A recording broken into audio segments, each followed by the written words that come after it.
Hey guys, Sanjeev here. Welcome back to my channel. और आज मैं डिफाइन पर्सपेक्टिव का 13th पार्ट एक्सप्लेन करने जा रहा हूँ।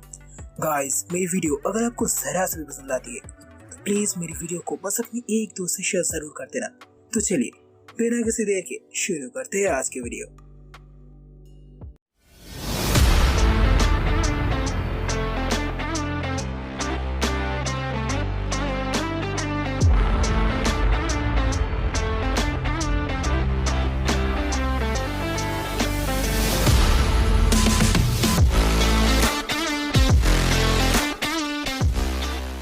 तो गाइस, पिछले पार्ट के आखिर में हम सभी लोगों ने देखा था जब उन तीनों डाकू का वार अपने भैया से टकराने ही वाले थे, तब अपने भैया बिजली की रफ्तार से चला देते हैं अपना चाकू, जिससे एक ही झटके में निपट जाते तीनों के तीनों डाकू। जिसे देख कर तो फैंग की आंखें फटी की फटी रह जाती है। वो तो अपनी बड़ी बड़ी आंखों से अपने यन भैया को ऐसे देखने लगती कि मानो तो किसी भूत को देख लिया हो। लेकिन देख के अपने भैया का इतना इंटेंस स्किल मैडम संभाल ना पाई अपना दिल। अब तो उन्होंने कमर कस ली थी भाई, अब तो कैसे भी करके अपने हीरो को सिक्योरिटी ब्यूरो ज्वाइन करवाने के बाद ही वो अपना फेवरेट लॉलीपॉप खाएगी। इसलिए वो तुरंत अपने भैया की तरफ लपकती है और अपने भैया को भी दीदी के लक्षण ठीक नहीं लग रहे थे, इसलिए वो तुरंत वहां से भागने की कोशिश करते। लेकिन मैडम भी अपने भैया को इतनी आसानी से जाने नहीं देती। वो तो अपने भैया से किसी गोंद की तरह चिपक जाती और किसी छोटी बच्ची की तरह से पड़ जाती है। तुम्हें ज्वाइन करना ही होगा। अपने भैया कहते हैं नहीं। मैडम फिर से कहती है तुम्हें ज्वाइन करना ही होगा। अपने भैया फिर से कहते हैं नहीं। ऐसे ही उन दोनों के बीच शुरू हो जाती है लड़ाई। मेरा मतलब तू मैं। तभी शोर शराबा सुनकर उठ जाती है यूनिट, और जब उन दोनों को ऐसे लड़ते हुए देखती है तब उन दोनों को अजीब नजरों से घूरने लगती है। अबे तुम दोनों कर क्या रहे हो? कुछ देर बाद वो सभी लोग लिविंग रूम में होती, जहाँ पर अपने भैया उन सभी को सारा वाक्यांश सुना देती है। तभी फैंग कहती है मैं अपने फोर्स की मदद से तुम लोगों को सेफली यहाँ से बाहर भेज सकती हूँ, लेकिन हान यहाँ पर रहेगा ताकि वो मेरे मिशन में मदद कर सके। यह सुनते यूनर तुरंत इसमें ऑब्जेक्शन देती है। दोनों भैया भी उसमें हमें देते हैं, क्योंकि इस काम में बचने के है बहुत कम आसार। डर है उन्हें इस बात को कहीं चढ़ ना जाए भरी जवानी में अपने भैया के फोटो पर हार। तभी अपने भैया सभी को रोक देते और कहते यूनर तुम हवीन भाई के साथ उस जेट को लेकर यहाँ से चली जाओ, मैं इस मिशन में शामिल होने वाला हूँ। यह सुनकर तो हन भैया के साथ ही सत्ते में आ जाते और यूनर तुरंत जाकर उनसे चिपक जाती है और बड़ी प्यार से कहती है हन प्लीज मत जाओ ना, मुझे डर लग रहा है कहीं तुम्हें कुछ हो ना जाए। अबे फिक्र नॉट, पता है ना मैं इस कहानी का हीरो, मुझे कुछ नहीं होने वाला, इसलिए जस्ट रिलैक्स। इतना बोलते अपने यूनर के सिर को बड़ी प्यार से सहलाते हुए उन्हें आश्वासन देने लगता है। तभी आते फैंग के साथी देने उसके संग, क्योंकि सबको पता था कि होने वाला है इस मिशन में एक बहुत बड़ा जंग। और जब वो अपने भैया को देखते तब तो वो अपने भैया को कोई ऐरा गहरा नत्थु खैरा समझ लगते हैं। वो अपने भैया को चिढ़ाने लगते हैं और ले मेरा बेटा मिशन पे जाएगा, दुश्मनों को मारेगा, आजा आजा अगर मुझसे तो लड़ ले। तभी फैंग भी कहते हैं अबे भूल से भी इसे धूल समझने की भूल मत करना, ये भेड़ की खाल में भेड़िया है। लेकिन भाई साहब अभी भी नहीं मानते और अपने भैया का मजाक उड़ाने लगता है। तभी ये भैया बिजली की रफ्तार से चला देते हैं अपना चाकू, और भाई साहब ने अपने बाल जो इतने जतन से उगाए थे और इतने जतन से संवारे थे, एक ही झटके में उसकी जगह एक खूबसूरत चांद उग जाता है। अभी किए गए अपने भैया के इस कारनामे से भाई साहब थे अनजान, लेकिन फिर भी बंद हो चुकी थी भाई साहब की बत्ती सी। लेकिन फैंग मैडम की तो छूट जाती है हंसी, और जैसे ही भाई साहब को पता चलता है कि उड़ चुके हैं उनके बाल, वैसे ही लड़कियों को क्या मुंह दिखाएंगे, अब यही उठ रहा था उनके मन में सवाल। देख के अपने भैया की इतनी रफ्तार सबके उड़ जाते तुत्ते। मन ही मन वो सोचते बस एक बात, ओ भाई इस दुनिया में आजकल क्या क्या होते। तभी अपने भैया बड़ी सभ्य तरीके से उन माशे से पूछते सर क्या मुझे और कोई टेस्ट देने की जरूरत है? तो सुनते भाई साहब तुरंत सहम जाते और तुरंत अपने लोगों के पीछे छुप जाते। उनका दिमाग थोड़ी खराब था कि अपने भैया से दोबारा पंगा लेने जाएंगे। पहली बार में उन्हें अच्छा खासा सबक मिल चुका था। तभी फैंग सभी को रोक देती है और बड़ी सीरियस अंदाज में कहती है बहुत हुआ मजाक, अब चलो काम की बातें करते हैं। हमें अब मिशन के बारे में बात करनी चाहिए और हमारा सबसे पहला टारगेट है एक बॉम्ब मैंटिक। ये एक ऐसा पागल है जिसके लिए बॉम्ब एक्सप्लोजन बहुत ही आम बात है, ये जगह जगह पर बॉम्ब एक्सप्लोजन कर चुका है और लाखों लोगों की जान ले चुका है। पहले हमें इसे पकड़ना होगा, उसके बाद ही हमारा मिशन आगे बढ़ पाएगा। अपने भैया भी मिशन की गंभीरता को समझ जाते हैं, इसलिए वो तुरंत फैंग से यूनर और हबीन भाई को वापस भेजने का बोलते हैं। मिशन की सारी डिटेल सुनकर यूनर भी बहुत ज्यादा घबरा जाती और फिर से अपने भैया को वहाँ पर ना जाने की जिद करने लगती। इसके अचानक बाद यूनर बड़ी अजीब रिएक्शन देता है और एक शरारती अंदाज में अपने भैया के पास जाकर फुसफुसाने लगती। हान हान मत जाओ, मुझे नहीं लगता मेरे जाने के बाद तुम इस चुड़ैल के समूह से बच पाओगी। लेकिन फैंग के कान कुछ कम तेज नहीं थे, वो उसकी सारी बातें सुन लेती है। वो भी अपने भैया पर अपना हक जताने लगती है। वो बड़े प्यार से कहती है, हान मुझे बहुत अच्छा लगता है, अगर तुम हान को संभाल नहीं सकते तो हान को तुम मेरे पास रहने दो, मैं उसका बड़े अच्छे से ध्यान रखूंगी।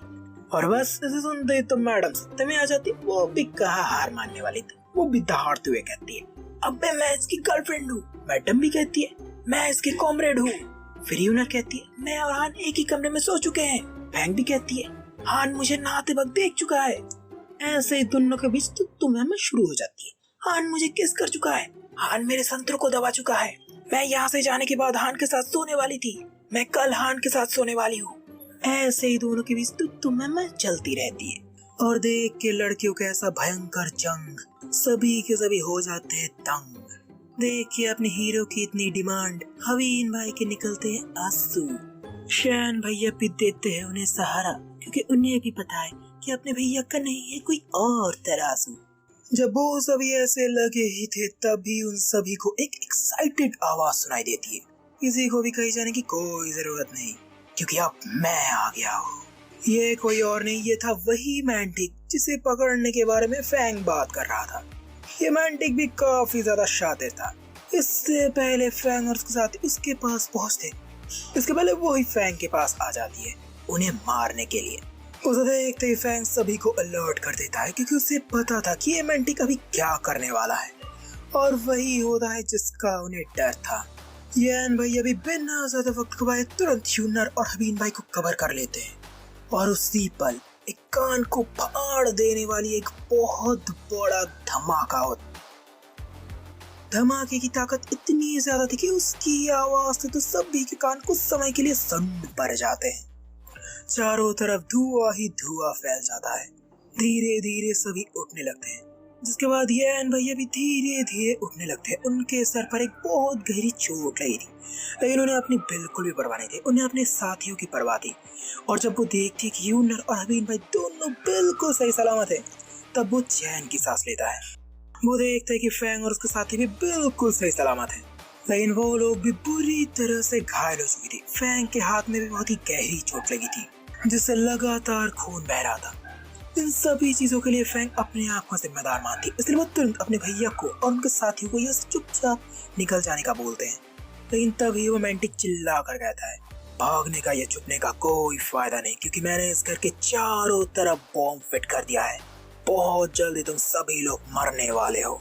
जिससे तो सभी के होश उड़ जाते हैं, लेकिन सिर्फ और सिर्फ अपने भैया ही बड़ी शांत थे, क्योंकि वो अपने इंडियन आई से इन सभी बॉम्ब्स की लोकेशन देख पा रहे थे। वो तुरंत फैंग से कहता है, इसे कुछ समय के लिए उलझा कर रखो, मैं तब तक उन बॉम्ब्स को डिफ्यूज करके आता हूँ। ये सुनकर सभी की बोलती बंद हो जाती है, लेकिन फैंग को अपने भैया पर पूरा भरोसा था, इसलिए वो उसे वक्त देने का सोचते हैं। और अपने भैया भी मौका मिलते तुरंत चुपके से वहां से निकल लेते हैं उन सभी बॉम्ब्स को डिफ्यूज करने के लिए। हवीन भाई को पता था कि वह ऐसे तो उस मैंटिक का ध्यान भटका नहीं पाएंगे, इसलिए वो तुरंत यूनर से उनका मेकअप किट मांगता है। यूनर को कुछ समझ में नहीं आता, लेकिन इस वक्त यूनर उनसे कुछ ज्यादा सवाल नहीं पूछती और तुरंत अपना मेकअप किट उन्हें दे देता है। उसके थोड़ी देर बाद जैसे ही वो मैंटिक दूसरी धमकी देते हैं, तभी बाहर आते हैं हवीन भाई धर के अपना नया रूप, और जिसे देख कर सबके दिमाग का बन जाता है घटिया वाला सूप। सबके मन में बस एक ही बात चलने लगता है, अबे ध्यान भटकाने के लिए कुछ ज्यादा नहीं था क्या? क्योंकि हबीन भाई के ऐसे रूप को देखकर सभी को आ रही थी उल्टी। लेकिन उनके इस काम से वो मैंटिक थोड़ी देर के लिए रुकेगा, ये था हबीन भाई की सबसे बड़ी गलती। क्योंकि हबीन भाई के इस रूप को देखकर उस मैंटिक की तो सटक जाती है। वो दहाड़ते हुए कहते हैं, अबे सालो तुम सभी के सब अब मरोगे। इतना कहती वो मैंटिक अपने हाथ में मौजूद बॉम्ब का रिमोट दबा देता है, जिससे सभी की सांसें जाती है थम। और सभी लेने लगते हैं अपने अपने ऊपर वाले का नाम। लेकिन कुछ समय बीतने के बाद भी कुछ भी नहीं होता। बोले तो 0 बटा सन्नाटा, जिससे सभी के सभी भौचक्के रह जाते। तभी कमरे में आते अपने भैया, वो किसी हीरो की तरह धीरे धीरे कमरे में आते और उस मेंटिक के सारे बॉम्ब को उसके सामने फेंक देता है। अपने भैया को सही वक्त पर आते देख अपने भैया के साथी तो बहुत ज्यादा खुश थे, लेकिन फैंग के सभी साथी तो भौचक्के थे। अबे इसने कर दिखाया। और वह दूसरा मोमेंटिक तो फटे हुए टेप रिकॉर्डर की तरह बस एक ही बात दोहराया जा रहा था, असंभव, ये कैसे हो सकता है। लेकिन अपने भैया तो उसके बाद कोई ध्यान नहीं देते और उसकी अच्छी खासी कुटाई करने के लिए उसकी तरफ बढ़ने लगते हैं। लेकिन मोमेंटिक भी तुरंत अपने आप को संभाल लेता है और दहाड़ते हुए कहता है, अगर मैं मरा तो तुम सब भी मरोगे। इतना कहती वो अपने पास मौजूद एक दूसरे बॉम्ब के रिमोट को उठा लेता है, लेकिन अपने भैया उसे कोई मौका नहीं देते और अपने ड्रैगन स्केल डैगर को सीधा उसके हाथों की तरफ मार देते, जिससे एक ही झटके में उसके हाथों की उंगलियां कट जाती है। लेकिन भाई साहब कुछ सोच पाते या समझ पाते इससे पहले अपने भैया बिजली की रफ्तार से उनके पीछे पहुंच जाते हैं और अपनी एक टांग से उस मेंटिक के दोनों टांगों के बीच में एक लात मारता है। कच करके अंडे टूटने की आवाज आ जाती है और भाई साहब उड़ते हुए आसमान में चले जाते हैं। उड़ते वक्त वो अपने भैया को गालियां दे रहा था, मैं तुझे नहीं छटाऊंगा, मैं तुझे देख लूंगा। लेकिन अपने भैया भी दुश्मन को ऐसे थोड़ी ना जाने देंगे। वो उस मेंटिक के फेंके हुए एक बॉम्ब को उठाता है और उसका पिन निकालकर सीधा उसकी तरफ फेंक देता है, जिससे तो भाई साहब के होश उड़ जाते हैं और उतने वक्त में वो बॉम्ब सीधा उसके पास फटता है, जिस दौरान सभी को एक बहुत ही अच्छी आतिशबाजी देखने का मौका मिल जाता है और ऐसे उन सभी के उस दिन का एक सुखद अंत होता है। अगले दिन भी गैम्बल फेस्टिवल में काफी ज्यादा शोरगुल था। यूएन और अबीन भाई को वापस भेजने के बाद अपने भैया बड़े आराम से शेंग भाई के साथ गैम्बल फेस्टिवल में आए थे, लेकिन वहां पर मौजूद सभी लोग अपने भैया को देखकर भौचक्के रह जाते। अबे इतने पावरफुल लोगों को उत्साह दिलाने के बाद भी ये लड़का अभी तक जिंदा है।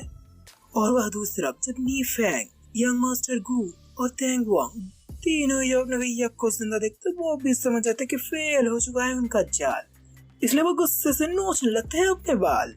लेकिन ये अन भैया उन तीनों पर बिल्कुल भाव नहीं देते और पत्थर चुनने के लिए आगे बढ़ने लगते हैं। ये अन भैया को वापस जेट चुनने आते देख नी फैंग भी मन ही मन सोचने लगता है, हान जेट चुनने में बहुत ज्यादा बेहतर है।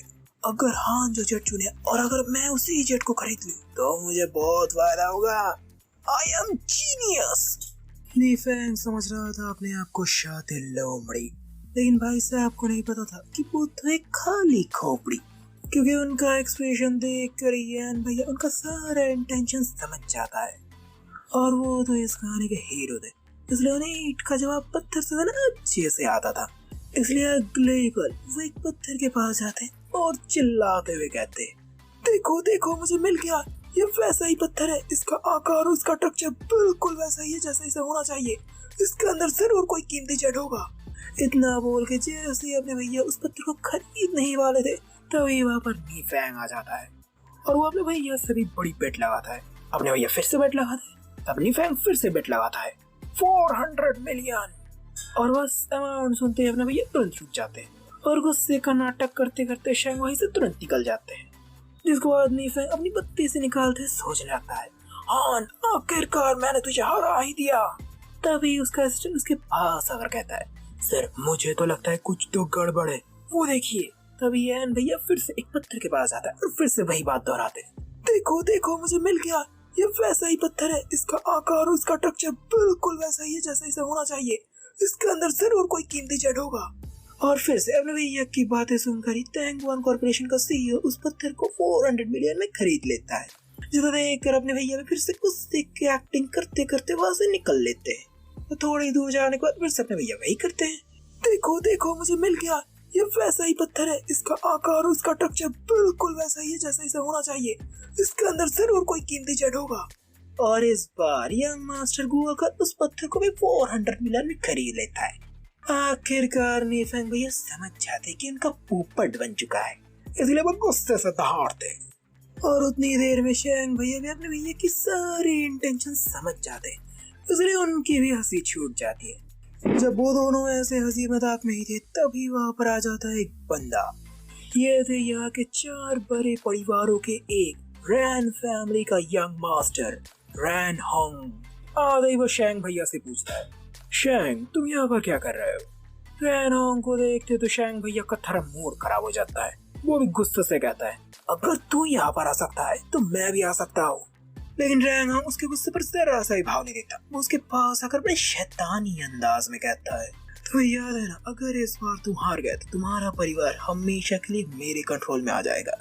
यह सुनकर उसका सलाहकार भी उसका साथ देते हुए कहता है, कर्नॉट बॉस, आप जीतेंगे और कुन फैमिली का पूरा कंट्रोल आपके पास ही आने वाला है। इतना कहते ही रैन होंग और उसका सलाहकार दोनों ही अपनी बत्ती से फाड़ फाड़ के हंसने लगते हैं और उनकी हंसी सुनकर शैंग को गुस्सा आने लगता है। तभी रैन भैया भी शैंग भैया से पूछते, अबे ये क्या है? अबे ये कौन है जो तुझे इतना चढ़ा रहा है? तभी शैंग भैया बताते हैं, कुछ समय पहले हमारे दोनों फैमिलीज के हेड ने एक बेट लगाया था, लेकिन किसी ने भी नहीं सोचा था कि इस बेट का ये अंजाम होगा। हमारी फैमिली हर बार इस बेट में हारती रही और अगर एक बार और मेरी फैमिली हारी तो मेरी फैमिली को हमेशा के लिए रैन फैमिली का गुलाम बनना पड़ेगा। यह सुनकर अपने भैया पूरा माजरा समझ जाते हैं और वो उसकी मदद करने के लिए आगे आ जाते हैं, क्योंकि शैंग भैया ने पहले उनकी काफी मदद की थी, इसलिए अब उनका भी फर्ज बनता है कि शैंग भैया की मदद करे। और अपने भैया को देख फिर से उन दोनों की हंसी छूट जाती है। तभी अपने भैया बोलते, अगर तुम दोनों में इतना ही कॉन्फिडेंस है तो चलो एक बैट हो जाए। हैंगऑंग भी तुरंत मान जाता है। ऐसे ही लग जाता है फिर उन दोनों के बीच बैट। हैंगऑंग कहता है, अगर तुम्हारी जेट की प्राइस मेरे जेट की प्राइस से ज्यादा हुई तो मैं तुम्हें 300 मिलियन चेक दूंगा। यान भैया तुरंत मान जाते हैं। बैट शुरू होने के बाद यान भैया फिर से एक पत्थर के पास जाते हैं और फिर से वही बातें दोहराने लगते हैं। देखो देखो मुझे मिल गया, ये वैसा ही पत्थर है, इसका आकार और इसका टेक्सचर बिल्कुल वैसा ही है जैसा इसे होना चाहिए, इसके अंदर जरूर कोई कीमती जेट होगा। और बस सुनते ही सभी के होश उड़ जाते हैं। रैन होंग भी दौड़ते हुए कहता है, अबे साले क्या तू मुझे भी गोचुराम समझता है? ये सुनकर वो तीनों भी कहते हैं, अबे तू किसे गोचुराम बोल रहा है? जब यान भैया देखते कि कोई भी उनके बात पर विश्वास नहीं करता तो आखिरकार वो इस पत्थर को खरीद लेते। असल बात तो ये थी कि इस पत्थर में एक कीमती जेट मौजूद था जिसके बारे में सिर्फ और सिर्फ अपने भैया को ही पता था, इसलिए वो मन ही मन मुस्कुरा रहे थे। और जैसे ही जज स्टेज में आता है और बेट का रिजल्ट अनाउंस करता है और अपने भैया को विनर घोषित करता है, वैसे ही रैन होंग और उसके असिस्टेंट का मुंह रह जाता है खुल्ला का खुल्ला, क्योंकि अब उन दोनों को मिलने वाला है बाबा जी का ठुल्ला। और अपने भैया को जीतते देख फिर से वो तीन अपने भैया को गाली देने लगता है। लेकिन रैन होंग तो वहां से निकलने के फिराक में था, लेकिन ये इतना भी आसान नहीं था, क्योंकि तब भी आ जाते कुछ बाउंसर लोग और दिखाते अपने बड़े बड़े डोले, जिसे देखते ही हैंगऑंग और उसका असिस्टेंट भी समझ जाते कि अब उन्हें पड़ने वाले हैं ओले। और देखते ही देखते उनकी अच्छी खासी कुटाई शुरू हो जाती है, जिनमें शैंग भैया भी शामिल थे। वो भी इतने दिनों का भड़ास अच्छे से निकाल रहे थे। वो दहाड़ते हुए कहते हैं, साले इसकी हिम्मत कैसे हुई मेरे फैमिली को तंग करने की, साले तोड़ तोड़ इसका अखरोट तोड़ डाल।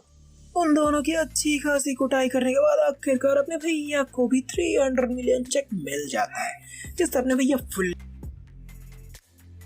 अगले दिन वो आखिरी बेट था जो रैन फैमिली और कुन फैमिली के बीच लगने वाली थी। दोनों फैमिली के हेड ही दोनों तरफ बैठे हुए थे। एक तरफ बैठे थे रैन शैनशी, रैन फैमिली के हेड, और दूसरी तरफ बैठे थे कुन फैमिली के हेड कुनजियान। तभी रैन शैनशी कुनजियान को ताने मारते हुए कहता है, क्या हुआ, तुम्हारा रिप्रेजेंटेटिव कहा गया? हमें रिप्रेजेंट करने की क्या जरूरत है, अभी क्या बिहार क्यों नहीं मान लेते? जिससे रैंग सी गुस्से से दहाड़ था, मैं इतनी जल्दी अपने फैमिली को तुम्हारे हाथ नहीं छोड़ सकता। मेरा बेटा बहुत जल्दी आने वाला है और वो अकेले नहीं आने वाला है। जब वो दोनों ऐसे बात कर ही रहे थे तभी आ जाता है अपना हीरो अपने नए अवतार में, जो पहन के आए थे सूट बूट, क्योंकि अब वो अपने दुश्मनों को नहीं देने वाले हैं कोई छूट। गाइस आज के लिए बस इतना ही, इससे ज्यादा तो मैं आपको सुना नहीं पाऊंगा। तो गाइस आपको क्या लगता है, क्या ये बेट इतना भी आसान होने वाला है? और जीतने के बाद भी क्या रैंशी इतनी आसानी से अपने भैया को जाने देगा? जाने के लिए देखते रहिए आप मेरी इस कहानी को द डिवाइन पर्सपेक्टिव। गाइस मेरी वीडियो अगर आपको जरा से भी पसंद आती है तो प्लीज मेरी वीडियो को बस अपने एक दोस्त से शेयर जरूर कर देना। तो चलिए आज के लिए विदा लेता हूँ आपसे।